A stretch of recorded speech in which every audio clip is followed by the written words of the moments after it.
আসসালামু আলাইকুম। হ্যালো, আসসালামু আলাইকুম।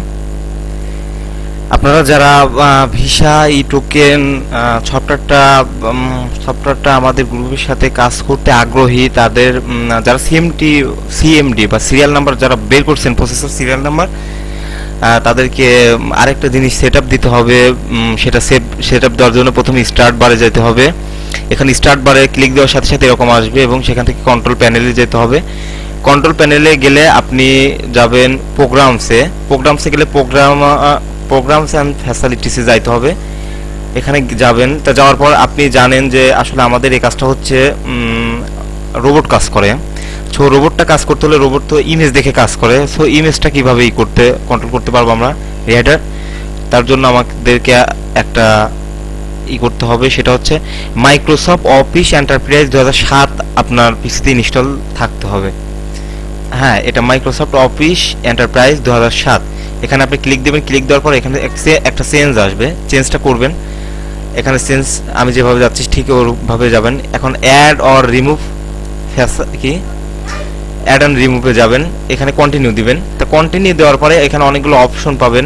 তার মধ্যে একদম নিচের অপশন অর্থাৎ অফিস টুলসে যাবেন। অফিস টুলস, এখানে প্লাস আছে, প্লাসে যাবেন। প্লাসে গেলে অনেকগুলো পাবেন আপনি। এখন অনেকগুলো পাওয়ার পরে এখন আপনাকে যে কাজটি করতে হবে সেটা হচ্ছে মাইক্রোসফট অফিস ডকুমেন্ট ইমেজিং, এ জায়গা গিয়ে প্লাস করতে হবে।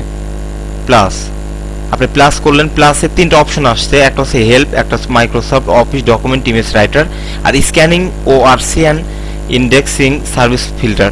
এই তিনটা জিনিস আপনি একটা ক্লিক দিবেন। ক্লিক দেওয়ার পর রান দিবেন, আর একটা ক্লিক দিবেন, আর একটা রান দিবেন, এবং আরেকটা ক্লিক দিয়ে রান দিবেন। এবার তিনটায় রান দিবেন। তিনটায় রান দেওয়ার পরে আমাদের কাজ কমপ্লিট। এখন কন্টিনিউ আমরা দেব। অটোমেটিক্যালি এটা কনফিগারেশন প্রসেস হয়ে যাবে। কনফিগারেশন প্রসেসটা হচ্ছে একটু দেরিতে হচ্ছে, সমস্যা নেই। আপনাকে সবসময় খেয়াল রাখতে হবে মাইক্রোসফট অফিস এন্টারপ্রাইজ 2007 আপনার পিসিতে থাকতে হবে, তাছাড়া আমার এটা কাজ করবে না সফটওয়্যারটা। আশা করি ভিডিওটা বুঝতে পারতেছেন। হ্যাঁ, আমি ক্লোজ করলাম। ক্লোজ করার পর আবার ব্যাকে গেলাম এবং আমাদের কাজটা শেষ। এখন আপনি শুধুমাত্র আপনার এগুলা সবগুলা করে শুধুমাত্র আপনি এখন ওই কোডটা দিলে, আমি আপনার ওখানে দিলে অটোমেটিক্যালি এই সফটওয়্যারটা কাজ করবে, তাছাড়া কিন্তু এই সফটওয়্যারটা কাজ করবে না। Thank you.